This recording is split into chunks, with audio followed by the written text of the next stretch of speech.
بنی اسرائیل کے زمانے میں ایک مرتبہ قحط پڑ گیا، مدتوں سے بارش نہیں ہو رہی تھی۔ لوگ حضرت موسیٰ علیہ السلام کے پاس گئے اور عرض کیا، یا کلیم اللہ، رب تعالیٰ سے دعا فرمائیں کہ بارش نازل فرمائے۔ چنانچہ حضرت موسیٰ علیہ السلام اپنی قوم کو ہمراہ لیا اور بستی سے باہر دعا کے لیے آ گئے۔ یہ لوگ 70,000 یا اس سے کچھ زائد تھے۔ موسیٰ علیہ السلام نے بڑی عاجزی سے دعا کرنا شروع کی، میرے پروردگار، ہمیں بارش سے نواز، ہمارے اوپر اپنی رحمتوں کی نوازش کر۔ چھوٹے چھوٹے معصوم بچے، بے زبان جانور، بوڑھے اور بیمار سبھی تیری رحمت کے امیدوار ہیں۔ تو ان پر ترس کھاتے ہوئے ہمیں اپنے دامن رحمت میں جگہ دے۔ دعائیں ہوتی رہی مگر بادلوں کا دور دور تک پتہ نہ تھا۔ سورج کی تپش اور تیز ہو گئی۔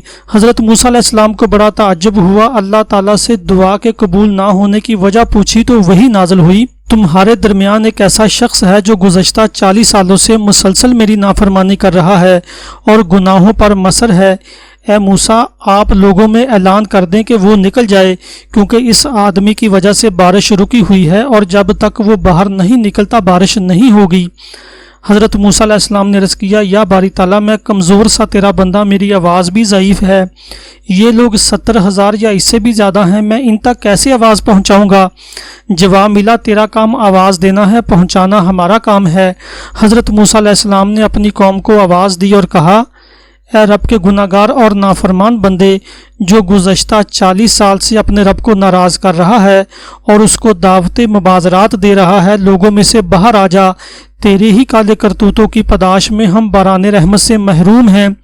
اس گناہ گار بندے نے اپنے دائیں بائیں دیکھا، کوئی بھی اپنی جگہ سے نہ ہلا۔ وہ سمجھ گیا کہ وہی مطلوب ہے۔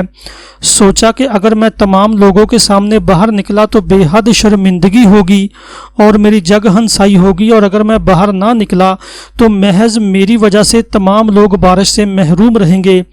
اب اس نے اپنا چہرہ اپنی چادر میں چھپا لیا، اپنے گزشتہ افعال و اعمال پر شرمندہ ہوا اور یہ دعا کی، اے میرے رب، تو کتنا کریم اور بردبار ہے کہ میں 40 سال تک تیری نافرمانی کرتا رہا اور تو مجھے مہلت دیتا رہا، اور اب تو میں یہاں تیرا فرما بردار بن کر آیا ہوں۔ میری توبہ کو قبول فرما اور مجھے معاف کر، آج کی ذلت اور رسوائی سے بچا لے۔ ابھی اس کی بات پوری بھی نہیں ہوئی تھی کہ آسمان بادلوں سے بھر گیا اور موسیٰ دار بارش شروع ہو گئی۔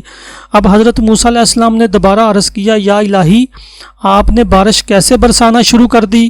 وہ نافرمان بندہ تو مجمع سے باہر نہیں آیا۔